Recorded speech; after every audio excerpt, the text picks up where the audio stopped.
سوال پوچھا گیا کیا عورتوں کا آئیبرو بنانا جائز ہے کہ نہیں ہے؟ شریعت مطہرہ نے آئیبرو بنانے کے لیے شرائط رکھے ہوئے ہیں، اور سب سے پہلی شرط یہ ہے کہ وہ خاتون شادی شدہ ہو، اور شادی شدہ ہونے کے بعد وہ اپنی شوہر کی اٹریکشن کو حاصل کرنا چاہتی ہے، عورت کے لیے اپنا زینت، جو شوہر ہے ان کے لیے اپنا زینت بنانا چاہتی ہے، تو پھر ان کے لیے شریعت مطہرہ نے کچھ حدود و قیود معین کی ہے۔ بالوں کو اکھاڑنا، تھریڈنگ کرنے سے منع فرمایا ہوا ہے کہ تھریڈ نہ ہو، اکھاڑے نہ، بلکہ اسے سنوارے جائے، اور حتیٰ کہ کچھ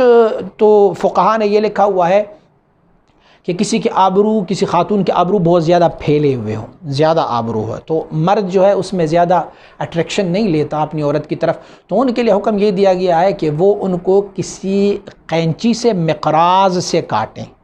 اسے تھریڈ نہ کریں، آئیبرو اکھاڑے نہیں، جس طرح کہ آج کل فیشنیبل خواتین جو ہے وہ پوری کی پوری آبرو کو اکھاڑ دیتی ہیں، ایسے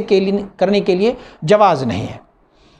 اور کچھ فقہا نے لکھا ہے کہ دونوں آبروؤں کے درمیان بال جو ہوتے ہیں نا، یہ جو آپس میں ملے ہوتے ہیں، کئی مردوں کو یہ اپنی عورتوں میں پسند نہیں آتی،